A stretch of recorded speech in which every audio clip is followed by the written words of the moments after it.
Well, welcome back to another episode of the Partnernomics Show. Today, we had the opportunity to talk to Christopher Croner. And so I had the opportunity to meet Christopher a while back. He's one of our clients. He's going through some of our training courses. And as he's continuing to build and mature his partnership program at his company, he reached out to us for some resources. So I really enjoyed collaborating with him. I was absolutely intrigued with what he does in his specialty. I probably don't have to work very hard to convince you that a lot of companies spend a lot of money, and arguably, I'd say we waste a lot of money in hiring the wrong people for the wrong seats. And Christopher and his company, they specialize in sales roles. And he's cracked the code. He's a PhD psychologist, and he's kind of cracked the code on what it takes and how to find those individuals that make the most successful salespeople. And obviously, a huge piece of that revenue is the lifeblood of every company. And for the vast majority of organizations, salespeople are in the front line. As much as I would want it to be partnerships, I don't think we're quite there yet. Certainly, salespeople are there in the front lines to bring in revenue for companies. And so, man, I really enjoyed this conversation with Chris, and have enjoyed collaborating with him over the past many months, and look forward to continuing to develop and nurture that relationship. But anyhow, I hope you enjoy this. I certainly enjoyed it recording it for you. Enjoy. Welcome to the Partnernomics Show, where industry thought leaders discuss the hottest topics in partnerships, ecosystems, and innovation. Welcome back to another episode of the Partnernomics Show. Great to be with you. And today we have Mr. Dr. Christopher Croner with us today. Dr. Croner, how are you doing today? Dr. Brigman, I am doing wonderful. Thank you for the opportunity to be of service. Man, it is so good to connect with you and your topic. I think there's a lot of your business, the things that you do, and certainly what we do at Partnernomics. There's a lot of similarities, obviously different spaces, very tangential, but very complementary to each other. But I really enjoyed our different conversations that we've had, and look forward to continuing to foster our relationship together, be of service of each other. But Dr. Croner is the principal of SalesDrive. And, throughout kind of my world in business, and also from an academic perspective, I've been fascinated with, different personality kind of attributes, and different tests and tools out there that help us learn about ourselves, but also learn about others, how we can more effectively communicate with them, how they operate. And this is a world that you live in and have studied to obviously a very deep level.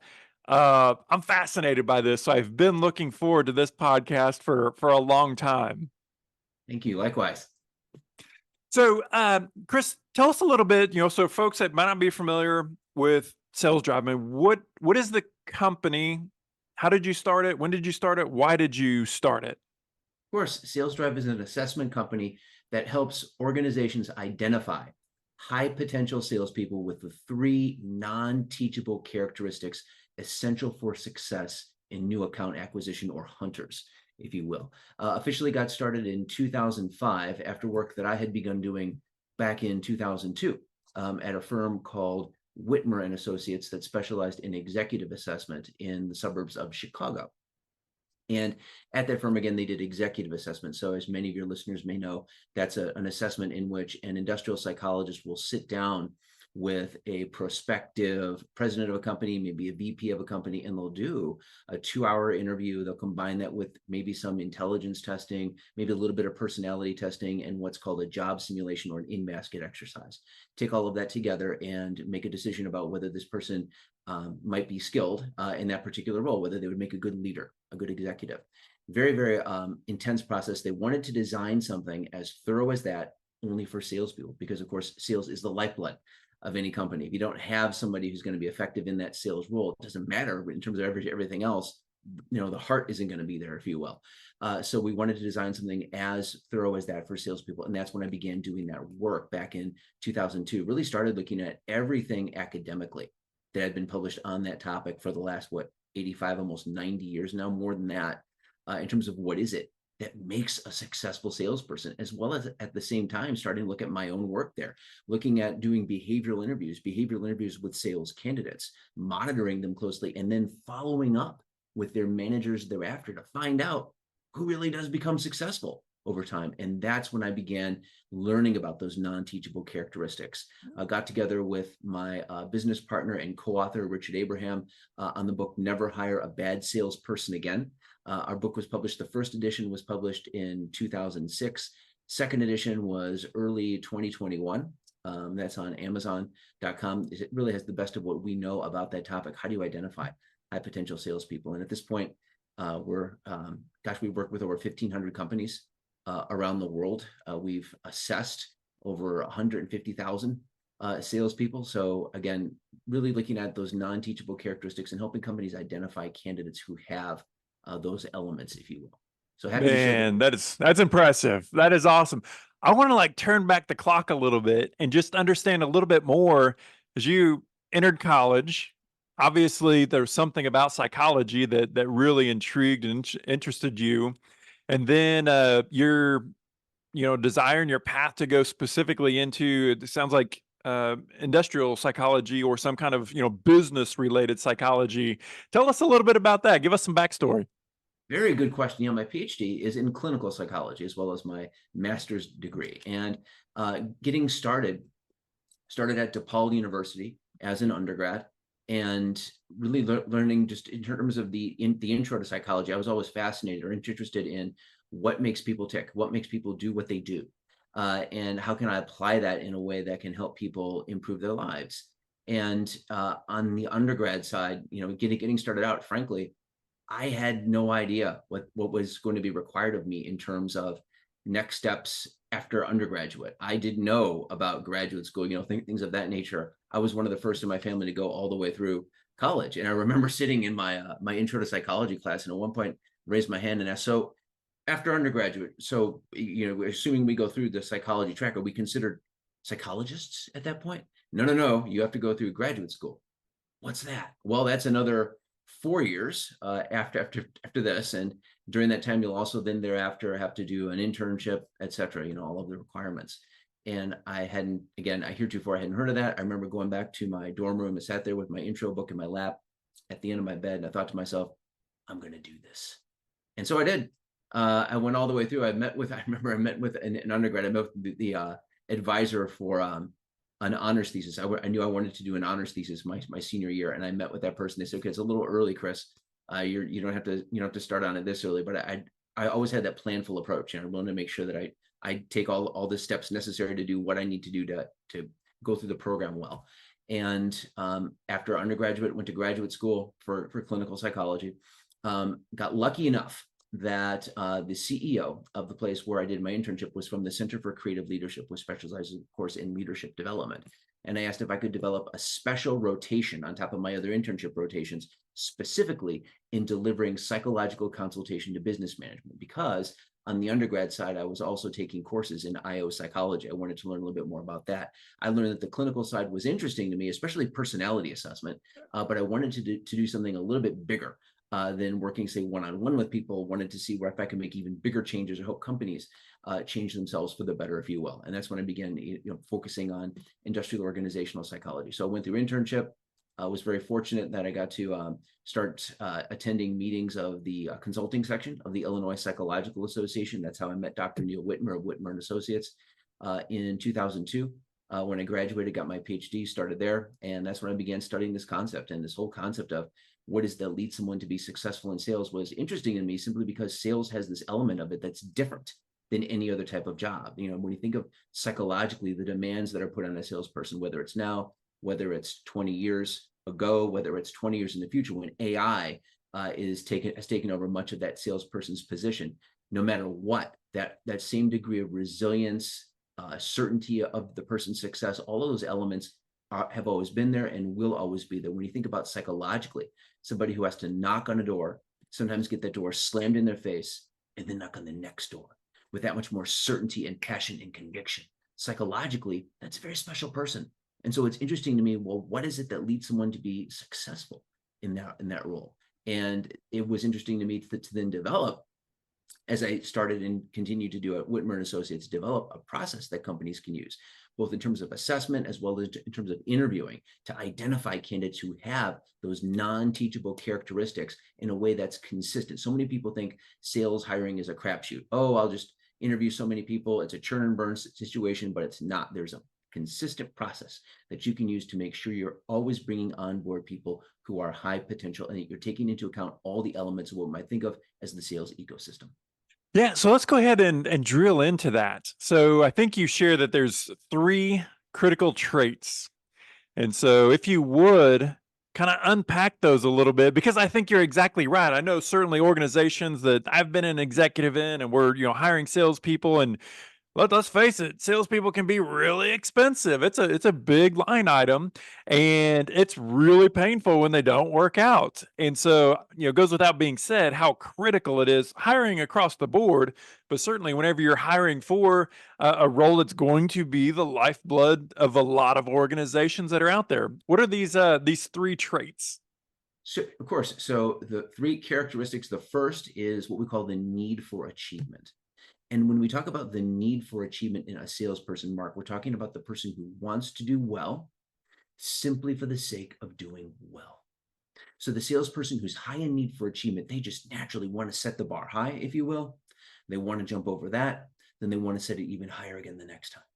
So this is someone who psychologically is always pursuing excellence simply for the sake of excellence. Think of, for example, the kid in school who just has to get an A.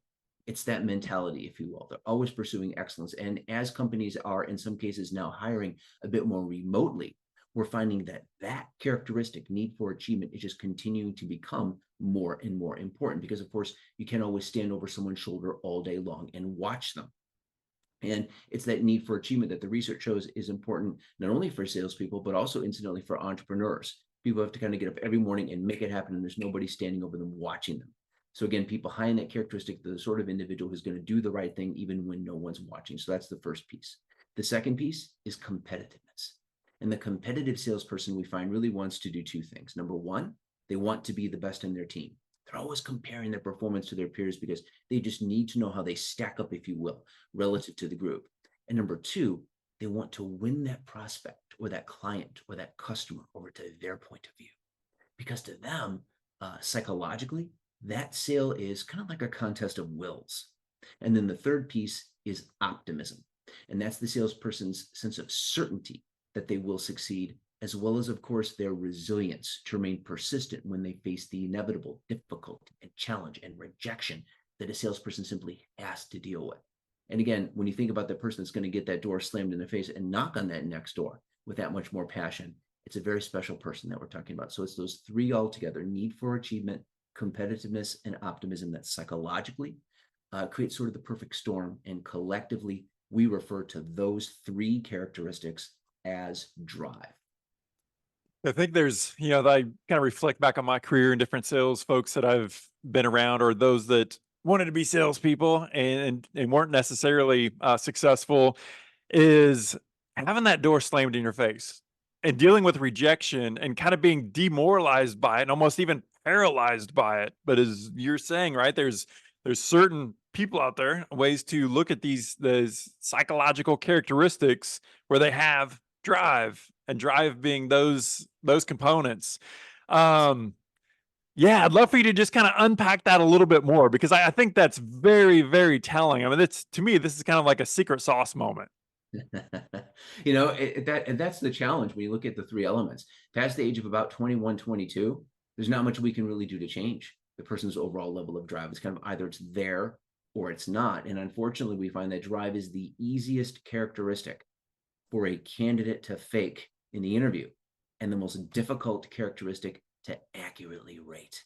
So that is, as you can imagine, why we advocate the use of our assessment prior to the one-on-one interview, so our clients can identify the highest potential candidates and then use the well-constructed behavioral interview questions that we provide in our assessment as well as in our book thereafter to really dig down deep. We find the well-constructed test is like the x-ray, allows us to say, aha, there's something here. Then the well-constructed behavioral interview is like the CAT scan. That's where we dig down deep and understand what's really going on underneath the surface to that person and what really makes them tick, if you will. And it's all about asking the person about their previous experience, because yes, those three characteristics are non-teachable. And when you ask people, one of the reasons people get into trouble in sales when they're dealing with rejection, dealing with the challenges inherent in sales, is because they don't think about, or they don't really know what's going to be required of them. Not only does a company not know what they're really looking for in a salesperson, because if you ask someone what they really want in a sales candidate, they'll often say things like, well, I want somebody with the gift of gab. I want somebody who's hungry for money, or I want somebody who enjoys talking to people, or who's persuasive. Well, many of those characteristics are teachable. If someone is just motivated by money, we find they tend to get up to a certain level of production and then they stop. And companies are often asking, wait a minute, I've seen this person sell before. I know they have what it takes. What happened? Why are they turning in the same performance quarter after quarter? We call those individuals in our book the flatliners. Well, again, the reason is when they're motivated by money, typically the person who's motivated by money has, again, oftentimes some external pressure that's motivating them, or it could be they're trying to get to a certain lifestyle. And once they've relieved that pressure or gotten to that lifestyle, now they know what they need to quote unquote phone in quarter after quarter just to maintain.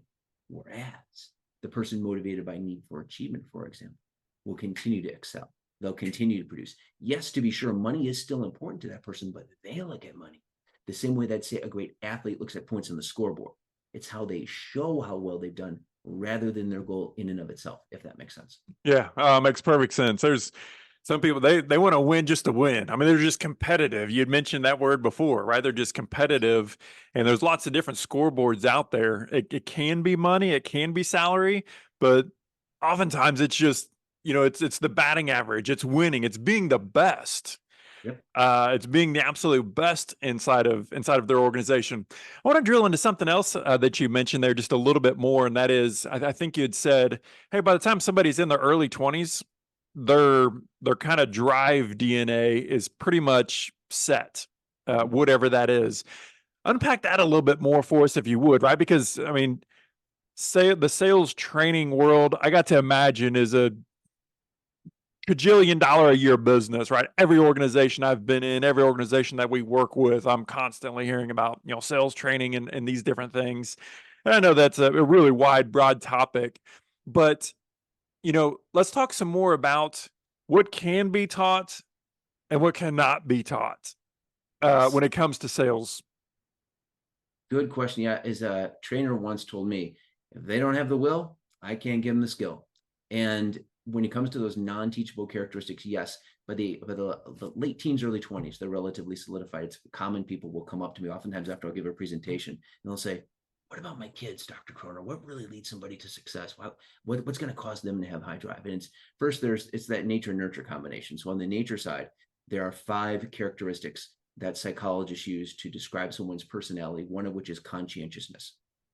And there's a facet of conscientiousness that we're talking about here that's called achievement striving. And that's what we're looking at. So the way the person is wired, if you will, at birth in that regard. And then there's also the way that they're raised thereafter. The person is wired for achievement striving, but then they're raised in such a way that they're held accountable for their behavior. And that could be they're held accountable for grades, their academic performance. It could be performance in sports. It could be watching their brothers and sisters. It could be performance in a band, whatever it might be. That combination of the person's natural wiring with that, the extent to which they're held accountable for their behavior, leads someone by the time they're in their late teens, early 20s to have that characteristic of need for achievement, for example, relatively solidified. And we don't see it change too much over the person's life. Yes, maybe later in career they might focus a little bit more now on giving back, but you're not going to see a dramatic change. So by the time the person's in that around that age group, that characteristic is relatively solidified. So that speaks to the non-teachable pieces, if you will. Similar with competitiveness. With optimism, you can work on it if you have a lot of time on the clinical side, but most companies don't have a lot of time to put somebody on the couch. So for all intents and purposes, it's relatively solidified as far as they're concerned. And in terms of practical development, it's relatively solidified. However, there are the characteristics that, yes, are teachable. Things like, for example, persuasiveness. How does a person enjoy selling and negotiating? Can they move that sale from the first call to the second call to the close? We can teach persuasiveness. When it comes to confidence, we can teach somebody to deal with a rejection, be able to bounce back effectively, get them CRM programs that are more effective, get them AI that's more effective in identifying the exact right potential prospects to reach out to. That can help, to build that confidence characteristic. We also look at relationship skills. That's the third core characteristic that's teachable. Does the person enjoy reaching out to other people socially? Do they enjoy connecting with other people? Will they build bonds with prospects and clients and customers? And then finally, organization. We find that that's another core teachable characteristic. Is the person detail-oriented? Do they enjoy dotting their I's and crossing their T's, if you will? So there's that distinction between the three elements of drive in terms of core characteristics that are not teachable. But then again, past the age of 21, 22, we can develop things like confidence, persuasiveness, relationship skills, and organizational skills. Gotcha. The resume, right? Whenever we're looking to hire somebody for a sales role, a lot of times the first thing that we see is a resume. We're flipping through that and trying to, the stack that we're going to pursue and the stack that we're not. What's some insights that you could share with us for just resume review that will help us determine who we need to talk to? Or what are some of those markers we can look at on a resume? Good question. So relative to resumes, we've had some clients that are very, very consistent in finding candidates who are very high in drive. And so I've asked about patterns. What do you look for? In terms of a resume, in terms of screening, they've said, well, they really look for three things. We talk about these in our book as well. Number one, of course, look for the person who's more of the passive candidate than the active candidate, because if someone's been actively out there looking for a while in the world of sales, there can often be a good reason for it. So they tend to look for the passive candidates. Number two, look for the person who's not a job hopper. So they have some longevity in the positions they've held. And number three, they look for the person who is able to provide some sort of metrics to show that they have done well previously. That could be a W-2. I know laws are different in different states, but whatever they can give you that satisfies you, to give you an example of their success in previous situations, something concrete and objective. They find those three things all together tend to predict the person is going to have a higher drive. Now, in terms of the person's background, it's not uncommon, as you can imagine, that the companies will come to us, particularly when they're a bit younger. The companies are a bit younger. They're just starting out, and they might be looking for one of their first salespeople. And so they're looking for somebody, in that case, who oftentimes is going to perform fairly well out of the box. Maybe they don't have the resources to give the person a lot of training. They want somebody who's going to start performing well. And they might ask me, well, what do you look for in terms of the person's background? Is there anything that we can look for in that regard? And my broad recommendation there is to look for the person with at least 2 to 3 years of relevant previous experience at a similarly sized company, as well as an overall drive score on the assessment of a 4 or 5, a green on drive, if you will. And of course, I say 2 to 3 years of previous experience. So the person has had sales 101. You don't have to give that to them. If you don't have the resources, but I say at a similarly sized company, because it can be so very tempting, of course, when we see a candidate with experience at a very large company, particularly if they've done well in that role, because we're thinking, okay, great, this person's done well at this very large company. So therefore, surely, logically, they must have had world-class sales training. So logically, they would just bring that same degree of success to bear for us, right? But then the key question is, what really led to their success? Was it always their own effort? Or was it really the fact that in that situation, they had all that brand recognition and collateral material that were helping out, kind of opening the doors for them, if you will? So rather, finding somebody who has had 2 to 3 years of experience at a company of a similar size where they've done this before, they've had to be, in some cases, an evangelist, if you will, as well as that high overall drive score, which indicates, of course, that they then have the passion to execute on that knowledge. That's what I recommend in that regard if a company is looking for that sort of person as well in that situation. Man, that's a great point. I've worked for a huge company, 80,000 employees. I worked for a small company, 40 employees. Another one for 130 employees. The cultures, the way things are done, the resources, the processes, I mean, just vastly, vastly different from each other. I've never really thought about it like that, but wow, that's a pro tip if I could say so. So Chris, I want to kind of drill into, kind of flip the script a little bit. Let's talk about partnerships for a second, and building and developing a partnership program. Didn't necessarily have this on the menu to chat about, but I think it's super important. So as a principal of your organization, you're building a partnership program, or you have a partnership program, and you're looking to mature that. Who makes a good partner for your organization? Great question. So for us, sales advisors, anyone who's in a position of advising a company in the sales space, it could be someone who is a partial sales VP. It could be someone who is a sales trainer. Those tend to be common. It could be a recruiter, someone who works with a large number of clients in the sales space and who wants to get involved as either a reseller of our assessment, or a referral partner. Those are the two avenues that we have to partnership. And again, someone who's open to thinking about those characteristics, to thinking about the importance of those non-teachable elements, who understands, for example, as a sales trainer, that there's not much we can do to really develop the person if they don't have those non-teachable characteristics, and then can use the assessment in that way to get a good measure, a good gauge of whether or not the people that they're going to train are going to have those non-teachable characteristics. Or if it's, for example, a recruiter who wants to make sure that they're only referring people who have that high potential, if you will, that can be a great partner. So in either of those situations, either the reseller or the refer, it tends to be the individual that understands the importance of drive, has some experience around that, if you will, and then is willing to engage with their clients as well on that topic. And so when a client works with your organization and they send either prospects or maybe it's even existing employees, just to kind of give it the litmus test, they send those employees through your assessment process.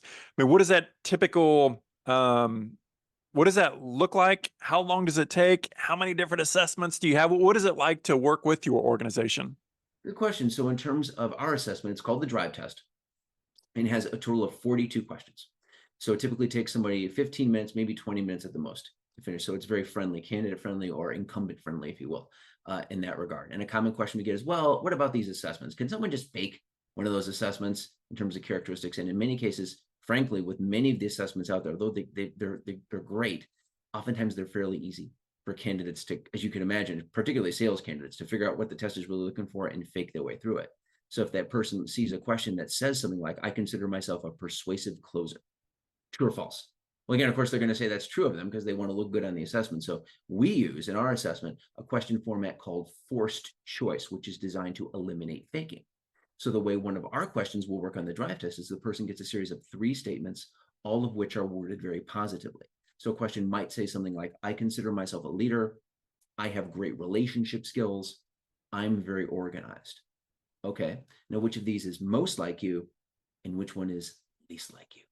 So of course that forces the test taker, the candidate, to make some very difficult distinctions, but then it gives us a much better sense of their real priorities. And as they're working their way through the assessment, we are also constantly monitoring their consistency as they respond to the questions, because as you can imagine, if the person does try to fake the test, it's going to be very difficult for them to remember consistently what they ranked most and least across the entire assessment. So it's designed to be very robust for our clients. Now, in terms of what it looks like if a company is going to engage us to look at their existing team, we call that the drive curve, if you will. So looking at any existing team, as you can imagine, there's going to be people all over the board in terms of their overall level of drive, but we tend to find it tends to be a bell curve. You know, the majority of the people, we score people from 1 to 5 on drive. The majority are going to be in the 3s, you know, kind of like the population, because heretofore, when they reach out to us, they probably haven't been screening for drive.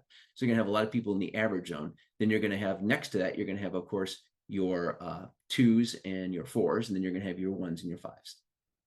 So it tends to be a bell curve. And what we train our clients to do as natural attrition occurs and as they naturally bring more people on board, let's move that drive curve over to the right, you know, as we continue to find people who are higher in drive, because we find that when the sales candidates are higher in drive, their production will improve. The production of a high drive person we find is consistently higher substantially than somebody who's a lower drive individual. So we help our companies identify those candidates who have those characteristics. And companies work with us in many ways. Sometimes they'll just reach out and say, okay, great, we just want to reach out to SalesDrive just on the hiring side. And that's fine too.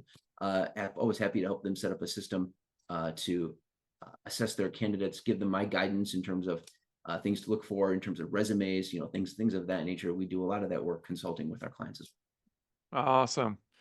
Chris, I've enjoyed this. It's everything Likewise. that I was hoping for and more. It's very intriguing, super intriguing. Thank you. So how can folks connect with you? How can they learn more if they're wanting to kind of dive into this some further? Thank you. Our website is salesdrive.info, and there we'd be happy to offer a complimentary drive test assessment to any of your listeners. That's salesdrive.info. Go there. There's a link right there to click for a complimentary assessment. Happy to provide that to your listeners. Of course, I'm on LinkedIn. You can find me there. And Never Hire a Bad Salesperson Again is our book that's available on Amazon. Awesome. Chris, thank you so much for taking some time out of your busy day. Keep up the great work. Businesses need you. So keep on keeping on, and we'll be watching. Thank you so much, Mark. Thank you for the opportunity to be of service. I appreciate it. Thanks for joining us for this week's episode of the Partnernomics Show. Don't forget to subscribe to get the newest episodes at thepartnernomicsshow.com.